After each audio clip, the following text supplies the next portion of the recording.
Welcome to Stampin' Chat Live. I'm Gina from Gina K Designs, and it's great to see all of you coming in from all around the world. Boy, does anybody else feel like it's a Monday today? All day long, I was thinking it was Monday, and I bet a lot of people forget that we're live tonight, too, because it is Tuesday, but we had Monday off, and yesterday, all day long, felt like Sunday, so...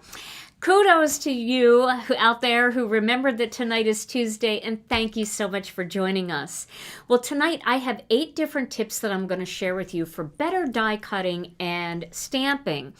And I've done all of these different tips and tricks, well, most of them, in different videos here and there. Like I would throw it in and somebody would say, oh, I love that, I got to remember that.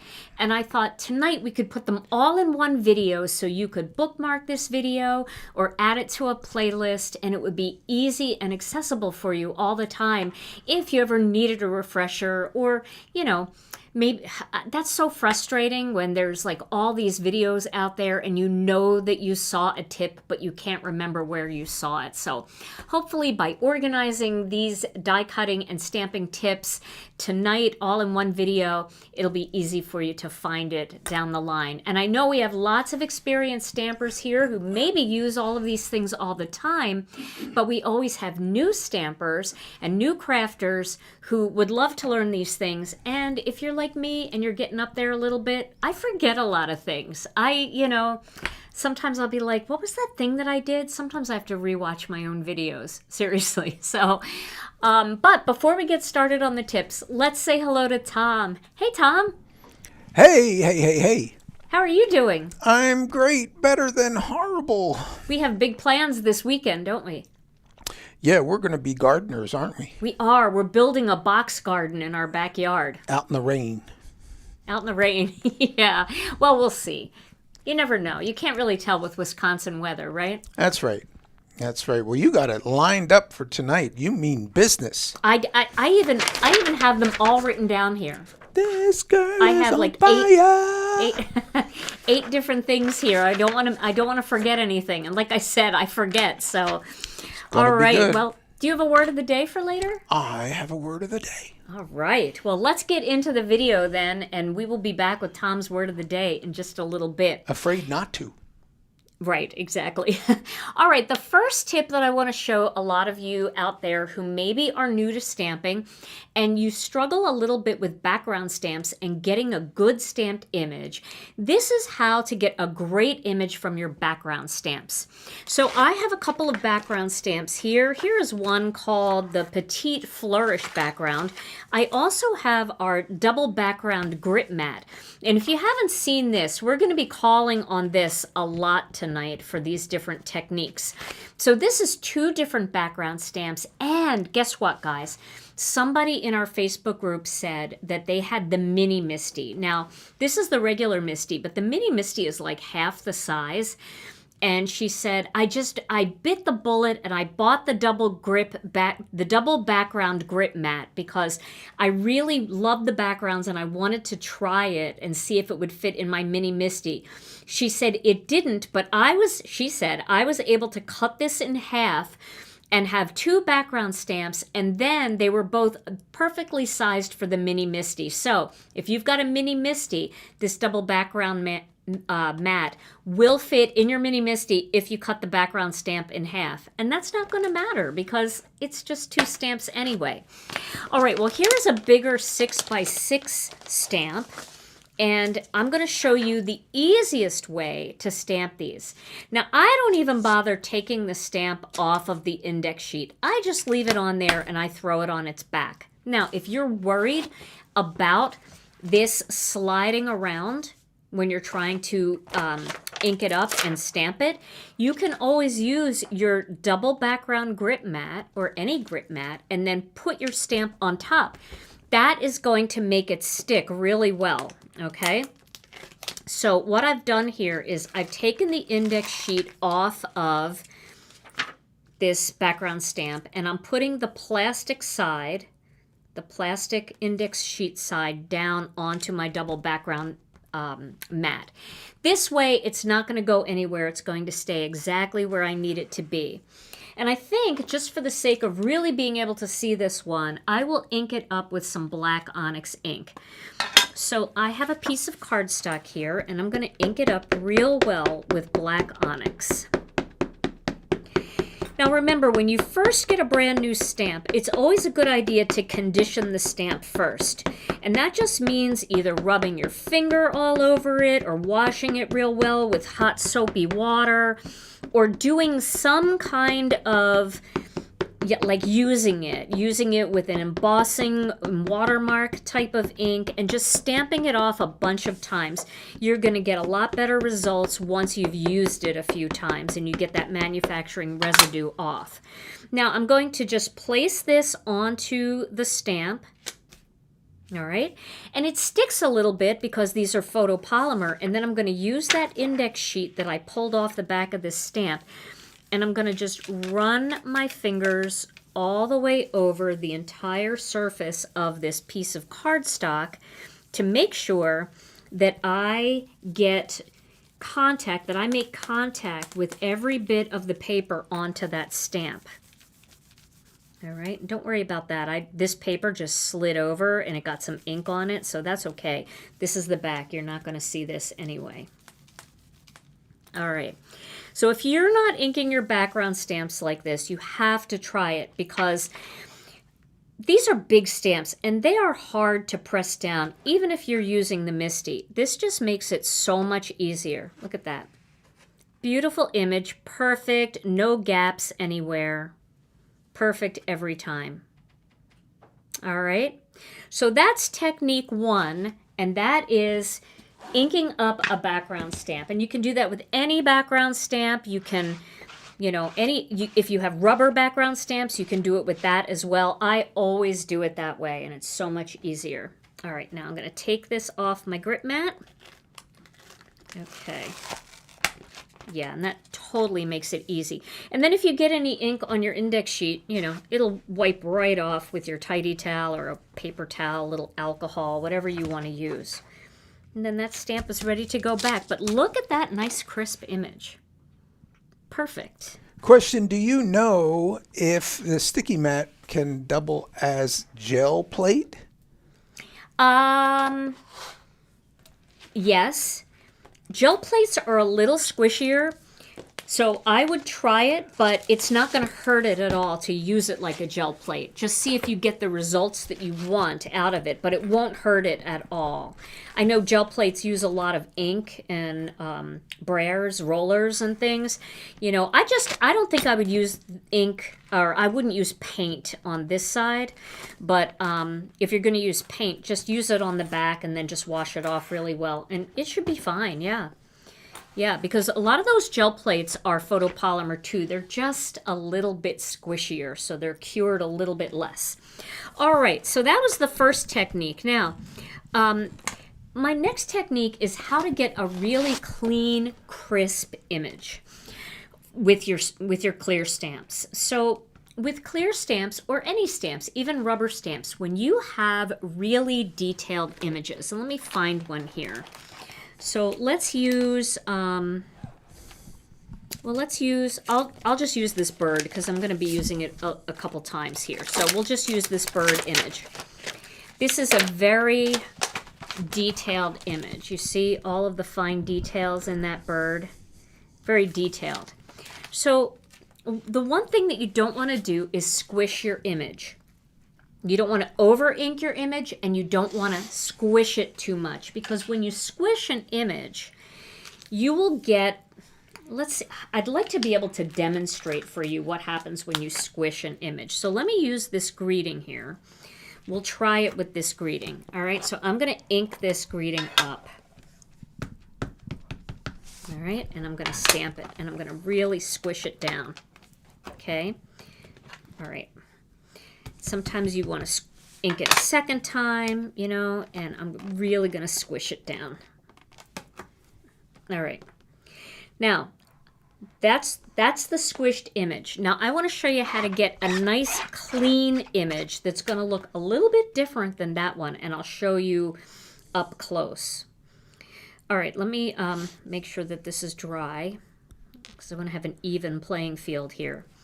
So whenever I'm stamping a clear stamp, I put it on my MISTI, and I usually will stamp it lightly more than once.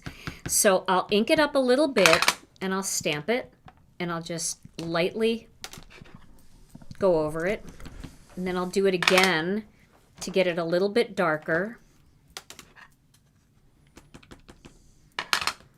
And if you have to do it 2 or 3 times, that's totally fine to get it nice and black. Now, let's take a look at these up close. Can you see the difference between squishing it down, thinking that you need to like get as much ink on there, squish it down, get every bit of ink off of there. See how it's kind of fat and puffed up and feathered along the edge? But you see how nice and crisp this one is? They're both the same color black, but this is the way this is supposed to look. You see? It's not supposed to be a big squishy image. It's not supposed to be fat. It's supposed to be fine detailed. So can you see the difference? So that's why anytime I want to stamp a fine detail image, I will ink it up very lightly. Not a lot, not juicy. I don't want my stamp to be super juicy. I don't put a lot of pressure. I'm not like doing CPR on it. I'm just putting a little bit of pressure on it. And then if I need it to be darker, blacker, I can go back over it again and just lightly, press on it 2 or 3 times, and you get that beautiful crisp image. See all the detail in that? Without it squishing out. So that's tip 2. Getting a clean image. You don't need to do, just remind yourself, I don't need to do CPR. I can stamp it more than once. And consider stamping more than once. Because is that too blurry, Tom? Nope. Okay, so you can see it's even feathering around the edges there. A lot of times when you do that CPR, it actually like spreads the stamp out and it almost looks like it's slipped a little bit. So hopefully that will work. And the Chucky tool is great for this technique, any stamping technique. But again, the goal isn't to put too much pressure on it. So just that light rubbing is plenty. All right, let me check that one off. All right, number 3 is stamping a reverse image. All right, now... Stamping a reverse image is a super fun way to have images that are facing each other. So you might have some cute critters in your stash, or you might have a flower that goes in one direction. It's like a side view, and you think, darn it, I could really use one going in the opposite direction. Oh, I really want to make these birds lovebirds and have them kind of facing one another. It's a very easy technique to do. So let's start by stamping the image so we can see what the image looks like here in the right direction. Okay, so again, I'm going to ink this up. This stamp is pretty seasoned, so there we go. All right, so we've got the stamp going the way it's meant to go. Now, if we want to put the stamp going in the opposite direction, using your grip mat, because this grip mat, our grip mat is actually a stamp. This is a photopolymer stamp, so it's going to act exactly like a photopolymer stamp. What you're going to do is you're going to ink up that image, but not have paper here in the grip mat. So we're inking up the image, and we're going to stamp the image from one piece of photopolymer to the other piece of photopolymer. Then we're going to take the cardstock and we're going to lay the cardstock on top of the image. Now, in the past, this was tricky to do because we used those big plain rubber stamps and they were very slippery. But with the back of a photopolymer grip mat like this, you will pull that image off and you'll have the reverse image. It's easy because the paper sticks right to this grip mat, so it makes it very easy to, have it not slip. If you as soon as that paper touches, it's not moving. But if you were trying to do that on a more slippery surface, like one of those plain rubber stamps, Sometimes it shifts a little bit and you get smears. So that is a super easy way to stamp the reverse image. All right, so now we're going to move to a technique called perfectly centering your die cut images. Okay, so we're going to do 2 ways to perfectly center your die cut images. 2 ways. And I know I've showed this before, and a lot of my people that are here are like, oh my gosh, how many times are you going to show this technique? But it's a great technique, and now it'll be in this video for all of our friends who, you know, are new, or maybe we forget these things. Okay, so I'm going to get my die cutting machine. And hello, everybody. It's great to see all of you. All right, I'm going to start with my cutting plate here. And I am going to take a piece of cardstock that's another color. So I'm going to use red so that it's very vibrant. All right.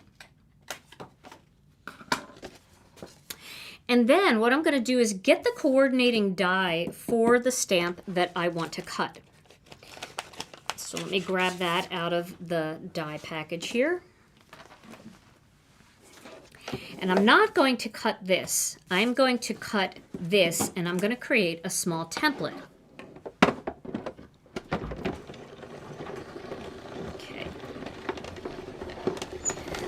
So now this template is cut. Now what I'm going to do is I'm going to pop this bird out of there, and I am going to pop this little red piece that got stuck in there. You see that? We need to get rid of that. There we go.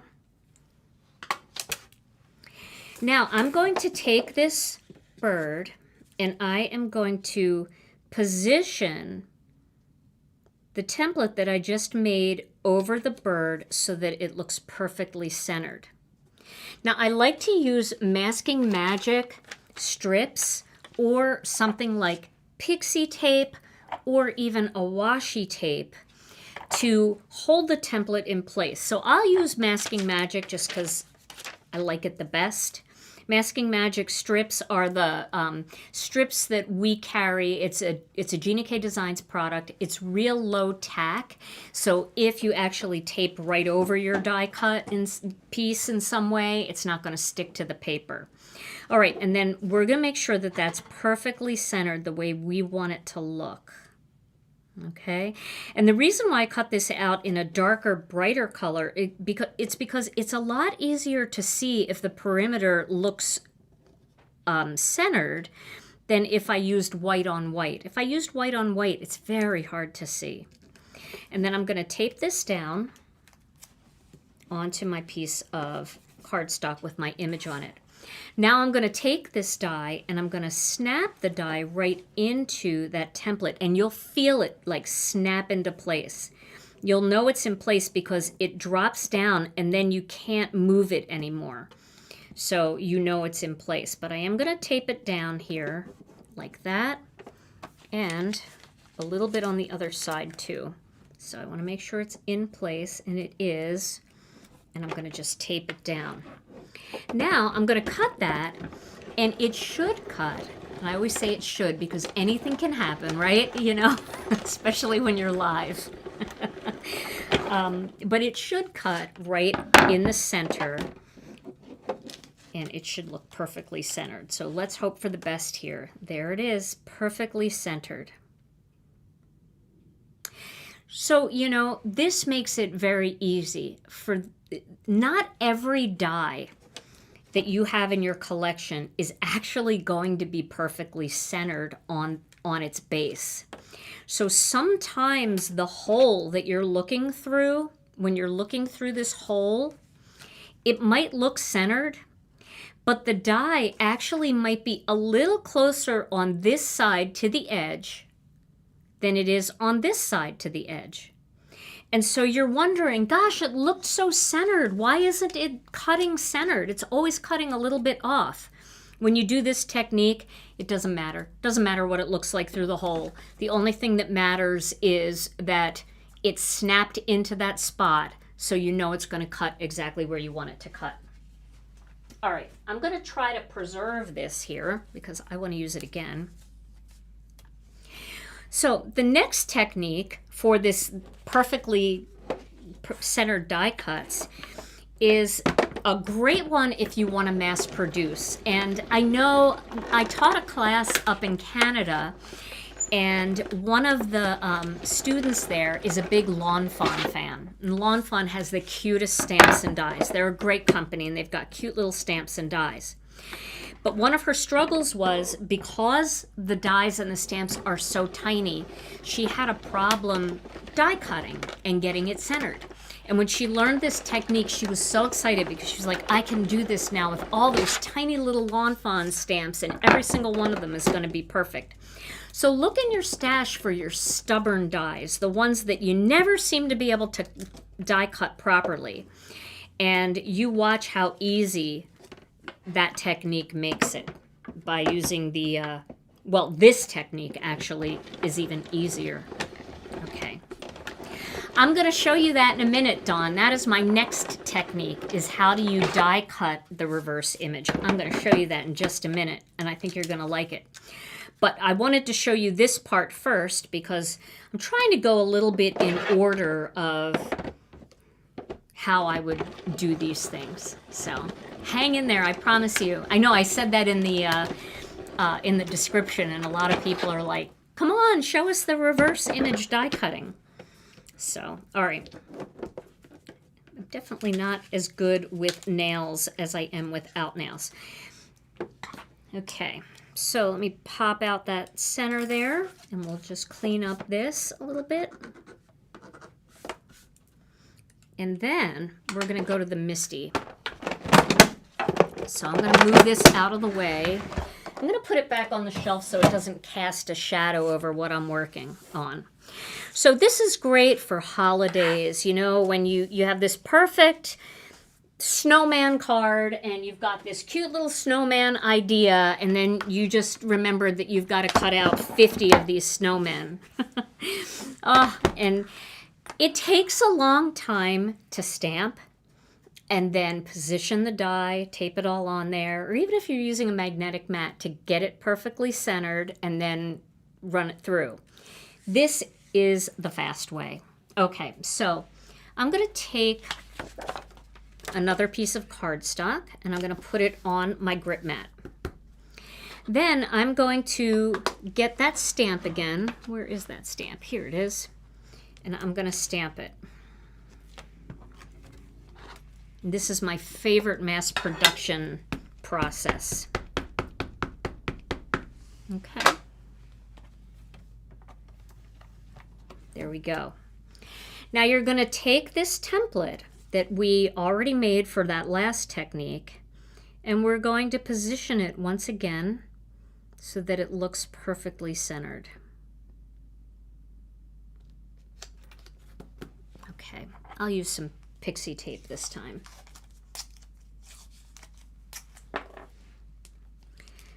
Yeah, I know the reverse stamping's really cool, and it just like opens up your stash to have like twice as many stamps, right?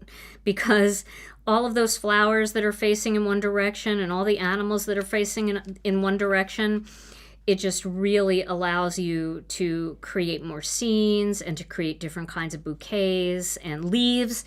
Sometimes you have a leaf that's only going in one direction. You just wish you had one that went the other way. Sorry, I'm shaking a little bit. I did have a lot of caffeine today, so that doesn't help me perfectly center this die cut image, does it? I should have thought about that and drank some chamomile. All right, so now we've got that in place. Now, we did not move this stamp. You want this stamp to stay on the door of the Misty. And now it's Christmas.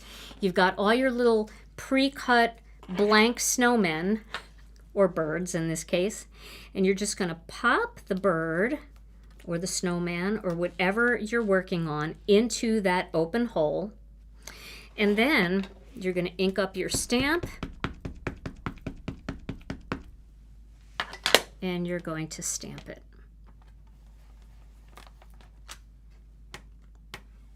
Perfectly centered. Now you can do the next one. Pop them in there. Gonna have a lot of birds by the end of tonight. But I like using this bird because he's looking in a different direction, so it's kind of cool. Now, if you ever get to a situation where it doesn't come up with the stamp and it's stuck in the hole, then all you need to do is take a tiny little piece of masking magic or washi tape or whatever and just tap it onto the image, and that'll pull it right up out of the hole.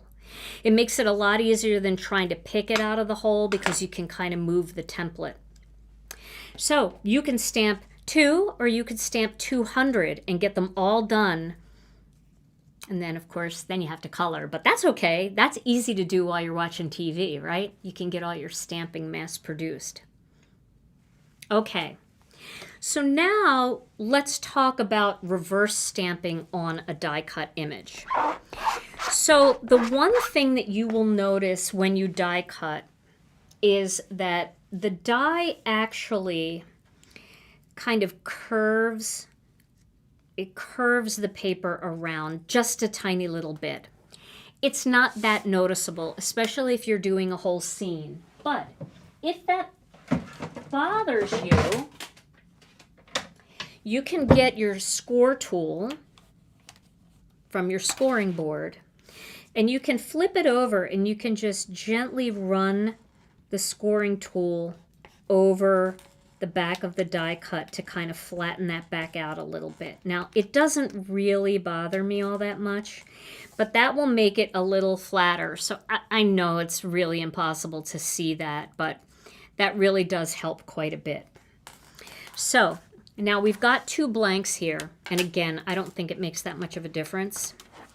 So when you're doing the reverse technique and you want to die cut it out, the first thing you should probably do, which I really like doing, is I'm going to take a piece of white cardstock and I am going to place it onto the bottom of my MISTI, and then I'm going to put my grip mat on top of it. Let's do it up here a little bit.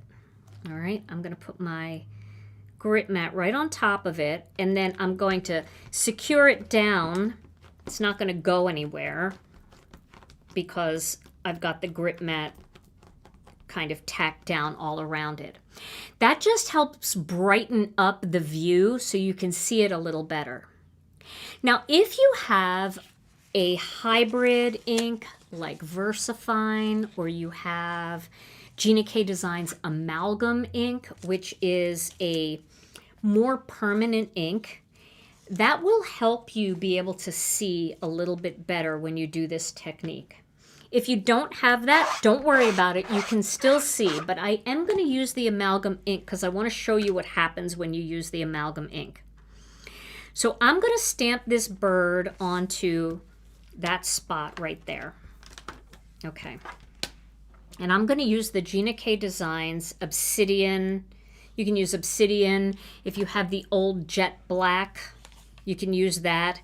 I think both of mine have Obsidian in them at this point because we discontinued Jet Black, and you can just re-ink it with Obsidian. All right. So, and Obsidian is like the blackest black ink you're ever going to see. So I'm going to take this and I'm going to stamp it. Okay. You can see really clear, right? You can see that bird. Now, even if I clean this, I'm still able to see the bird. Okay. So it does make it easy to see the bird. But if you're worried about that, just use some Gina K Design stamp cleaner. You can spray it right onto the photopolymer mat, and then that ink will come right off. There we go. And then after I use our stamp cleaner with any photopolymer stamp, I always go back over it with the tidy towel to get the residue off, because there is a little bit of an oily residue on that will be left behind on your stamp. Sometimes I wash them with soap and water, And keep in mind that amalgam ink, because of its properties, because it's a more permanent ink, that's why you can watercolor with it, it will stain your stamps a little bit. If you don't mind that, then get the amalgam ink. If you don't like that, then stick with just plain dye ink. All right, I just want all that to dry for a second. All right, now I'm going to stamp it again with the amalgam ink. I just wanted to show you that you could wipe it and still see the image. So I'm going to stamp this with obsidian. Okay, now I can see that really clearly. Now what I'm going to do is I'm going to take my template again, and I'm going to put the template right onto where the bird goes. Okay. Now this amalgam ink is drying while we speak. All right, so I'm not worried about that. But I've got the template all pressed down where the bird goes. See that? And I've got it perfectly centered. Okay, now I'm going to clean this stamp off because I want to do this with dye ink. And it's okay that this has amalgam ink on it because it's going to dry. And then I'm going to go, I never closed that, but this is my black onyx ink. Okay, I'm going to ink this up really well, and I'm going to have my dye ready to go because this kind of can dry a little bit quickly, right? And now I'm going to stamp it onto my photopolymer mat. And now I'm going to take this die cut and I'm going to gently place it in there. And then I'm going to press down.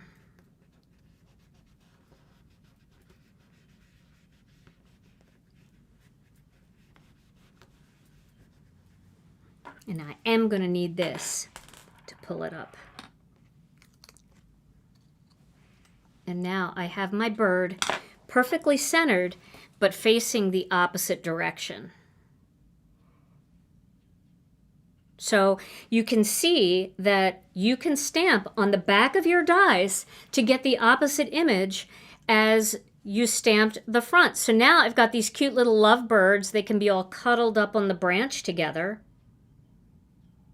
And, you know, there you go. That's pretty cool, huh? Right? That just opens up a whole new world for you. If you've got all these images, maybe you've got like a crescent image and you want the opposite image to come around the bottom. You could just spin it, but you want that mirrored image. So this is a great way to create mirrored images with your die cuts. All right. Told you we'd have a lot of birds when I got done this. Whew. All right, Tom. So let me see where I'm at here. Stamping the reverse image, perfectly centering your dies, die cutting the reverse image. All right. So Tom, I'm going to take a break and clean this all up, and then I'm going to give you an opportunity to do your word of the day. Word of the day. It's time. I know it's really quiet in the chat, and I know it's because everybody's really intently, they're watching. Strongly watching. Okay.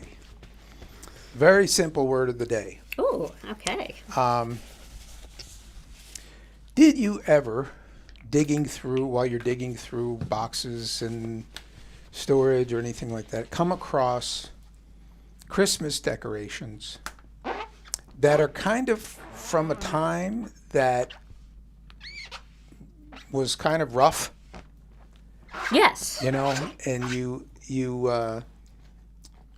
know, like it's a Christmas decoration. It's like a bell that you hang, but it's got a little photograph spot on the front, and there's a picture of you, or, you know, in traction or something. You know, it's like... So that's an example of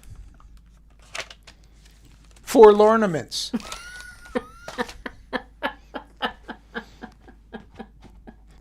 you come across an old, because you always have more ornaments than you can fit on the tree. So you put some away and you find them and they're forlornaments. They're sad. Forlornaments. Well, no, not that. That's another meaning. They're Oh. sad. There you go. They're sad because they don't get to be used. Oh, okay. So yeah. Overruled. Word of the day. Back to the dead space. Oh, forlornaments. All right. Well, now I have an easy way to stamp and die cut layering images or stamps that are like two-part stamping. So, again, for those of you that haven't seen this video done yet, let's get to it. So I did this in a video not that long ago, but it's just one of those great techniques that really makes stamping a lot easier when it comes to those two-step stampings, especially when you want to do cool techniques. So I'm going to use this stamp set, which I used a little bit earlier to do this technique. It's called Sending You a Squeeze. And you may have seen my card with the lemons. Well, we're going to stamp a two-step lemon, and then I'm going to show you how easy this is. So what we're going to do first is we're going to die cut a couple of lemons in red. All right, because we need to make a couple of templates. Yeah, definitely save this video because it'll help you maybe later. You might think, oh, how did she do that again? And honestly, I mean, total disclosure, a lot of times I'll sit and figure out how to do something and then I'll make it into a video. And then later I'll be like, oh, I want to use that technique. How did I do that again? And I'll go back and watch the video. There's no shame in not remembering 8 different new techniques that you just learned, or even, things that our brains are full. We have a lot of tabs open. We've done a lot of things in our lives, so it's hard to remember things all the time, right? So it's okay if you have to save it. It really is. Okay, and I'm going to cut these out and make 2 little templates for myself. So you could do this with flowers and leaves. You can do this with animals that are multi-stamp parts. It's very cool technique. You're going to like it. All right, now I'm going to cut a couple blank lemons here out of white. So I really only need one to show you the technique, but I will cut a couple. So how do you save a video? Okay, so I believe if you're watching on YouTube, I believe that under the screen, and maybe Brianne, is Brianne here? I didn't even see Brianne. I know she's here somewhere though. She is. Brianne's like super, I can see her, yeah. Hi, Brianne. Brianne, if you have information on how to save a video, I'll tell you what I do. I actually create a playlist, and you can do that on YouTube, but I just don't know the exact spot. I can take some screenshots maybe after the video and put it in my group to show you how to save a video. But Brianne might have like some quick tips that she can throw into the chat if she knows how. I know she knows how, but if she has time for that. Hi, Brianne. Thank you so much for sharing links for people. That's really helpful. Okay. Alrighty, now I'm going to close this up here and get rid of this again so we don't cast any shadows. Boy, that was really stuck to the table. Okay, so again, I'm using my grit mat. Now, if you don't want to use, sorry, Tom. If you don't want to use a grit mat, you can use a sticky mat for this. And if you don't have a sticky mat, you can just use your Misty mouse pad, or you can use a piece of cardstock in here as long as you've got, the padding in here. And you can just, instead of sticking these things down using the grit mat, you can use washi tape or masking magic to stick parts down. All right, what we're going to do is we're going to take a piece of cardstock and we are going to stamp the two main images of the lemon, which is going to be the lemon itself and then the stem. And you can see that the lemon is going to fit onto the lemon part. And then you kind of want to be able to line up that stem so that it's perfectly centered too. And that can feel really tricky and overwhelming and almost make you not want to use these kinds of two-step stamps. But once you learn this trick, you're going to want to use them all the time because you can do such fun inking techniques with these. So I will just review that little inking technique that I shared on my video. So I'm going to use some ink cubes for this. I'm going to use a bright yellow, which... Do I have a bright yellow ink cube? Maybe I don't. I will use wild dandelion ink, but then I'm going to go with like honey mustard for my inking technique, just to give it a little bit of depth. Okay, so I'm going to ink this up first with the wild dandelion. And again, I can make that brighter because it's stuck to the grip mat. So I can stamp that a couple times. And then I'm going to take my honey mustard ink cube and I'm going to add a little bit of depth on this side just by tapping some of that ink along that side. Now look at that. See how I added that shading in there? See how cool that looks? You can even take it a step further and, let's see, I'll add some craft ink. So we can even go a little bit deeper right on the very edge and add some craft ink to give it like a shadow in there. But that's not the technique we're learning today. That's in a different video, and I did that several weeks ago. So if you want to learn more about that, I mean, I'll show you again in this. But so what we're going to do is we're going to put this template so that it's perfectly centered here at the bottom of this lemon. All right, now it's always a good idea to have like a little bit of tape close by so you could tape it down. Luckily, it's stuck to the grip mat down at the bottom, but when you're working with a bigger piece of cardstock like this, it's always good to have your tape ready to go. So that looks pretty good. I'm going to look at it in the screen because normally I would get right over it. Okay.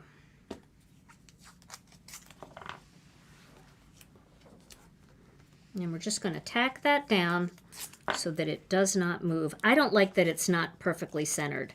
So let me fix it. Let me get right over it here. Sorry about my roots. I have an appointment on Thursday evening to get my roots done. They're bad. I said this before, but I truly believe that like an airplane flying overhead would see that and think it was a runway. It's so bad. All right. Now we've got that in place, right? So now I've got these 3 lemons and I want to make a lot of lemons. So I'm going to pop that in to place.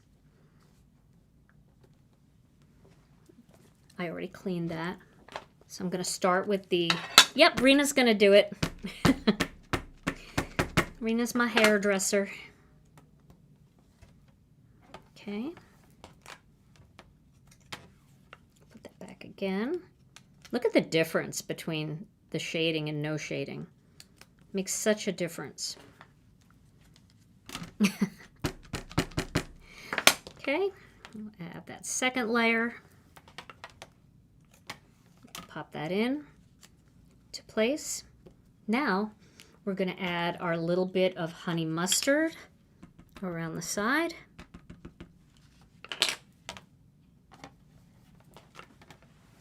And we're going to add that little bit of craft right on the edge.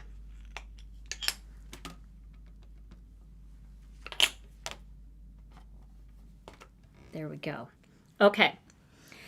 So now you can do this over and over and over again with as many lemons as you want. I've got a bunch more here. I could keep doing that until my lemons look the way that I want them to look. So now that I have my lemons looking the way I want them to look, it's time to do the stems. So what I'm going to do with my stems is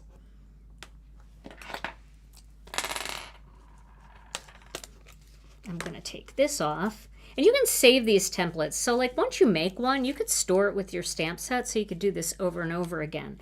The only thing that you have to remake each time is the position of your stamp. But you can go back over and over again and use these same templates because the size isn't going to change, right?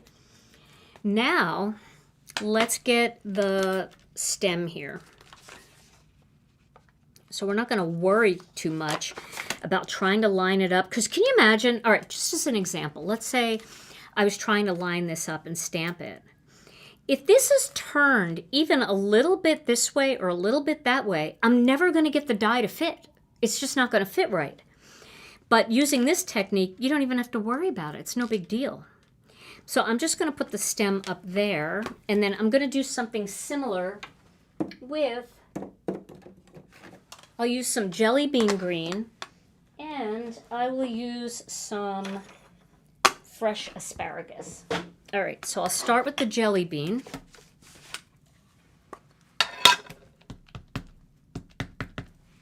I'm going to stamp it again. And again, this is the way to kind of get, you know, you don't squish it because there's some detail in that. And I also, there's no reason to do all of this just for the template part, but the reason I'm doing it is because it's also conditioning the stamp and getting it ready to take ink better. So why not throw a few layers of ink on it, right? Oh, this one's sealed up. Let's see if I have another, here I have an older one here. Okay. Now I'm just going to take that same ink and I'm just going to go along the bottom a little bit.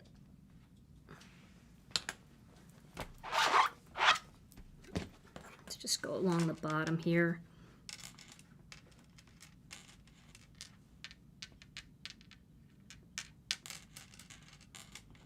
And you could do this a lot of different ways. You know, if you're not like thrilled with that, you could take a little blending brush and just kind of blend it out a little bit so that it's not too streaky. That's fine to do. All right, and that just adds a little bit of depth in there, you see? Okay. So now I'm going to take that same template and I'm going to position it so that it's perfectly centered on the top. And once again, I'm repositioning all of these little pieces of tape that I used for the first one. Now I can pop this in and I can do the top of the lemon, right? So I'll start with jelly bean. Make sure it's in place. Nancy wants to know, Gina, why not use the first template with the lemon for the leaves? It should work, shouldn't it? This is the same template. I'm just moving it into a different position. I didn't want to stamp it here because I don't know where to stamp it. I just wanted to get it out of the way. Does that make sense? I could have actually left the lemon down here if I wanted to, and I could have gone back and forth too. But it's the same template. I think that's what she meant, right, Tom? Yes. Okay. I think. All right, so now I'm gonna add my little bit of fresh asparagus.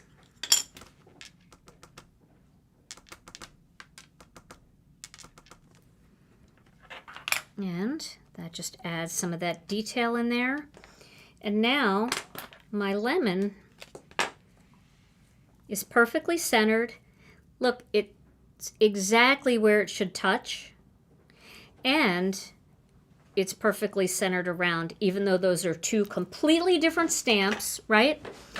Makes it so easy. And then it starts to make you really love these kinds of stamps because that stress of being able to position it perfectly is taken away just by creating these little templates. Well, Julie, if I put the leaves, okay, let's say I tried to stamp the leaves. I'll show you why we have to do it this way. I mean, if I just wanted to put the leaves right away on the first, you know, and I stamped it in there, maybe I'm trying to make it fit, you know, I'm trying to line it up. So it's right on the tip. And then you stamp it, and you think, wow, this looks great. This is so pretty. I nailed it. It's lining up pretty good. I'll add my little bit of darker on there. Now look what happens when I try to line this up. It's not going to line up. It's just not going to line up. Because I can't always nail it. I can't see where to cut. So by having these two template spots, I can line them up and I can mass produce. I can throw it in the bottom template, keep the lemon there, throw it in the top template, keep the leaves up here. I can be going back and forth between the two templates and I could set them up, you know, one down here and one up here. I just would have to, I mean, if you wanted to just do the leaves by itself, you could literally just cut that off. You could put this one up here. And you wouldn't be able to actually position it in the first place using the same template? Well, it's really hard to perfectly center. For anybody that has tried to perfectly center a stamp, even in a hole, because the base up isn't always perfectly centered compared to the image. So this is why you can get such perfection by doing it this way. I just love it. It's my favorite way to do it. And, you know, not everybody's a perfectionist and not everybody cares if things aren't perfectly lined up. Some people don't mind if it's a little bit off to the one side or to the other. That's totally cool. But for me, it kind of bothers me, like when I have something like this and it, you know, the bottom is perfectly centered or the top is perfectly centered and the bottom is off. So for me, this just makes it easy. And so I wanted to show you how to do that. All right. So now I have one more stamping technique for you tonight. And that is, the thing that made me think about showing you this tonight was the fact that somebody was sharing in our Facebook group that they were using black embossing powder and they were really struggling. You know, the bottom looked great, but the top was smeary and black embossing powder was getting in places that she didn't want it and she was frustrated with it. So I want to show you how you can stamp perfectly in black or in any color and emboss. And what this is going to do for you is this is going to open up your embossing ability to include every single color ink pad that you have in your collection. So what we're going to do is we're going to start with, let's see, well, I'll use this piece of cardstock here. And let's find a pretty vine or something that we can use for this. Let me see what I have over here. Ooh, we could use this butterfly. Let's use this butterfly from the Celebrate You. From this Celebrate You, we'll use this big butterfly because I think it will be easy to see it. I have trouble lining things up. I just do. So, you know, it works for me. For some of you, you might think that it's overkill and you don't need to do it, and that's totally fine. Just do your thing. But for me, I kind of need it. All right, now I've got 2 pieces of cardstock here and a nail that's too thick. All right, I'm going to put this here, and what I'm going to do is I'm going to stamp this in regular old black dye ink, okay? And then I'm also going to, ooh, do I not have my embossing magic pad here? I do, here it is. Sorry, you had to see my roots. So I'm going to use my embossing magic pad, and I'm going to just rub that over the surface of the cardstock, and then I'm going to stamp this in black onyx.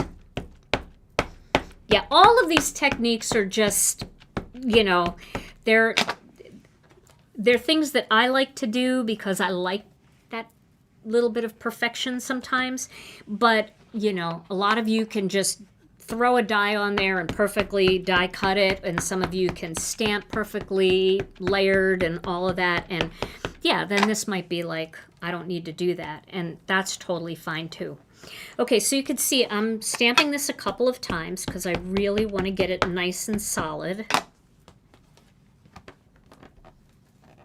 There we go. Now, what we're going to do is we're going to clean that stamp. We're not moving it. We're going to clean it. And now we're going to use some embossing and watermark ink. And we're going to use some Gina K Designs Fine Detail Clear Embossing Powder. And I've got a heat tool all set up and ready to go. This is my Marvy heat tool. I recommend the Wagner one. It's a great one, but I lent that to my staff because they needed it for some things that they do back there. All right. So I'm going to ink this up really well with this embossing and watermark ink. Okay. Stamp it right on top. I'm going to give it another coat to get it nice and thick.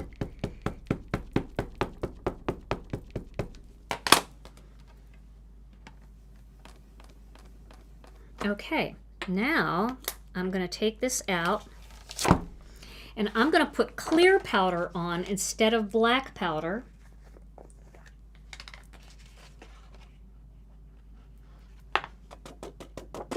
There we go. Now the nice thing about clear powder is if little speckles got anywhere, you're not even going to see it, right? So now I'm going to just heat this for just a second off to the side here just to get it nice and warm. And let's see if we can get this in the right light so that you can see the shine happen. All right.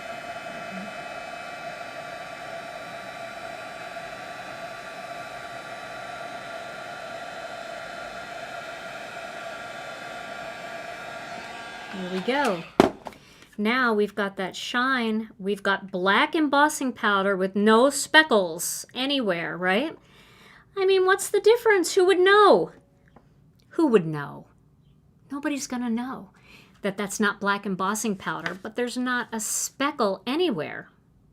Now, the beauty of this technique is you can have any color embossing powder that you want, right? Because you've got 60 different Gina K Designs colors in your collection. You've got some Lawn Fawn colors. You've got some Simon Says Stamp colors. You've got lots of beautiful colors in your collection, and you would love to have an embossing powder in every one of those colors.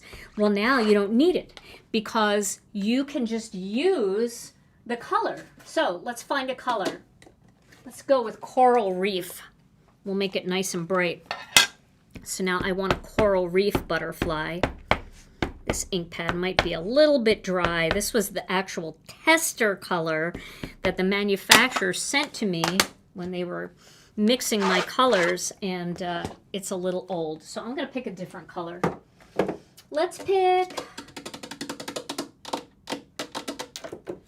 Tranquil Teal because I never use Tranquil Teal.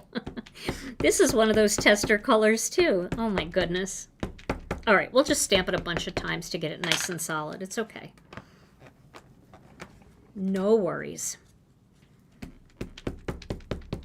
I think this is a great way to enhance. Why would you need black embossing powder? What would you use it for? It's a great question. Some people like the fact that the embossing powder itself is raised. So if you look at it really close, you might be able to tell. But sometimes when you're doing a technique where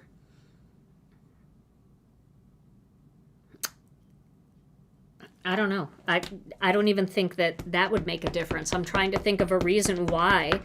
And you probably don't. I mean, if you like this technique and you think it looks good, I would just do it this way if it's easier for you. Okay, so now we've got some nice tranquil teal there. And we're going to go over it with some embossing and watermark ink.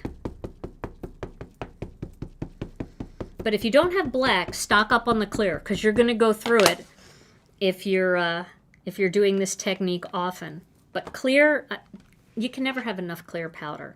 Clear and white, they're my two favorite powders, unless it's the holidays. Then I love gold and silver. All right, so I'll just give that a couple of coats there. And then, once again, I'm going to get some embossing powder on there, clear powder. You can see it turns white a little bit. Few questions on ink stock. Are we expecting some Yes, arrivals? we are. We got some of it, and they're checking it in, but once some comes, the rest is not far behind. So we should have ink soon. Okay. I saw a bunch of it sitting on pallets inside the dock doors this morning.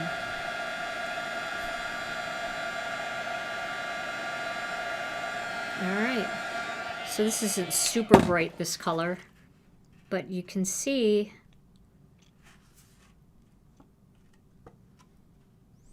now I want to show you something else that you can do with this that you wouldn't even be able really to do.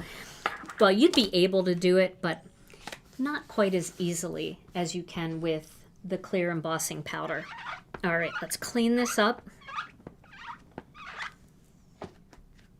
Okay, let me grab some ink cubes here. I'm going to use Blue Lagoon. I'll use some Lucky Clover. And I'll use some... Do I have a wild lilac? Yeah, I do. A wild lilac. Okay. So now, yes? Metallic embossing is kind of a whole different animal, right? Metallic, yeah. I would use gold and silver metallic embossing powder. It's too pretty, and it just gives such an antique-y kind of look. So... All right, so I want to make sure that I use these in the right order. This is the wrong order because this will look pretty together, but this will make mud. So I got to put the purple and the blue together and the green and the blue together. So I'm going to start with the blue, and I'm going to stamp some blue right across the center of this butterfly. All right.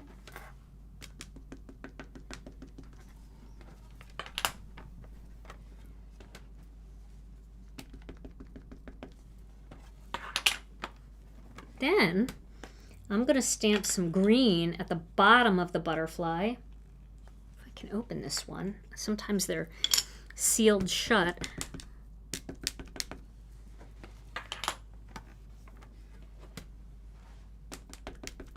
And I'm stamping it a couple of times because I want to get rid of the line of demarcation between them. And you do that by inking it up, but like in different spots each time. So you see how the line kind of disappeared? Initially there was a line. There'll be a line here initially. So if I get some purple on there, you know, you can kind of see that harsh line there. But then as we add more color, it kind of starts to blend and you get more of a fade. And by using your Misty for this, this is kind of the same thing as having an ink pad that has 3 different colors on it, or several different colors on it, but you don't have to worry about those colors kind of blending together and getting goopy together. And also, you can make your own every time, right? So maybe you want to do pinks next time with orange and red. All right, so I'm going to clean it again, and then I'm going to use the embossing and watermark ink.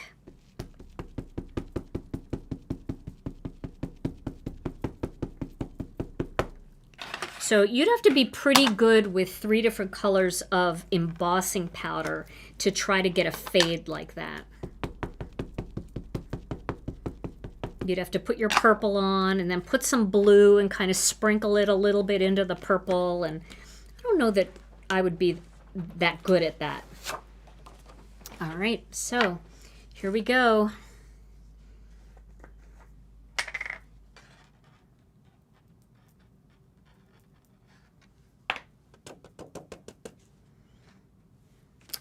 Put that back. And away we go.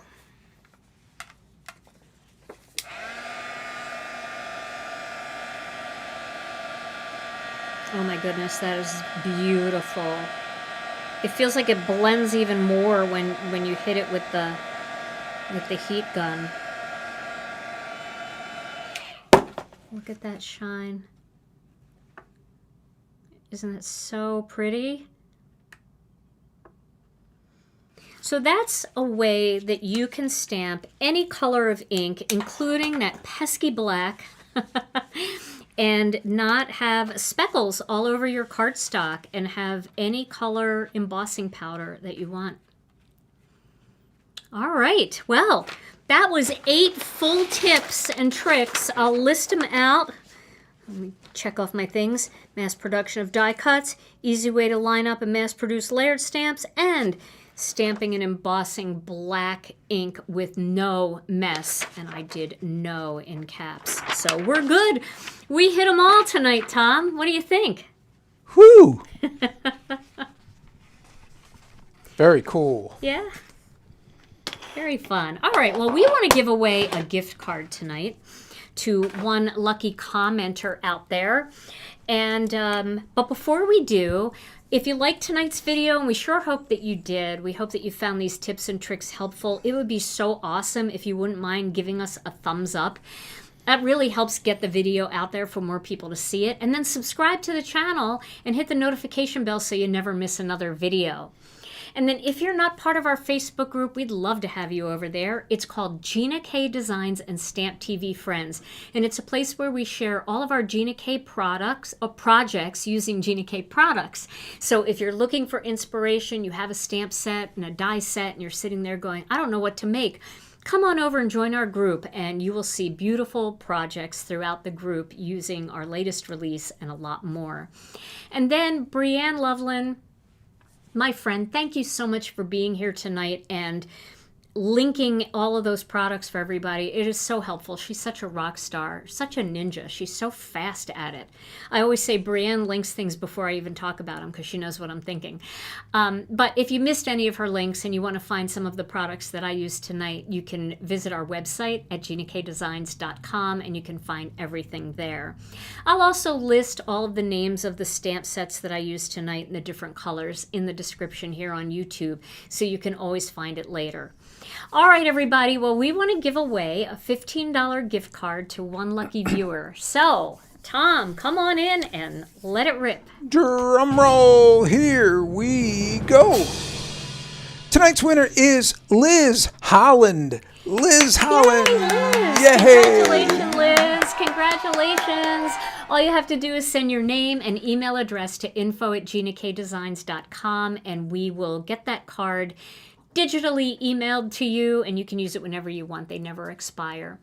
All right, our next release, I saw a lot of you asking. We don't know exactly. We're hoping for the 17th, but it might be the Tuesday after because we're still waiting for a bunch of stuff to come in. So we're hoping that around June 17th. That's the goal. Fingers crossed. We would love to be able to do it then.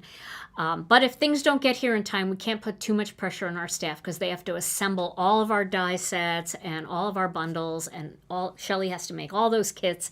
So it could take a little while. And then we'll let you know. We'll keep you posted. I always let you know in the group once we've determined a date. And then the weekend before we start doing sneak peeks. So that's a lot of fun. All right, everybody. Well, Tom and I will be back on Thursday with another Stampin' Chat Live. And in the meantime, stay safe and healthy. We love you all so very much. And we'll see you again real soon. Bye-bye.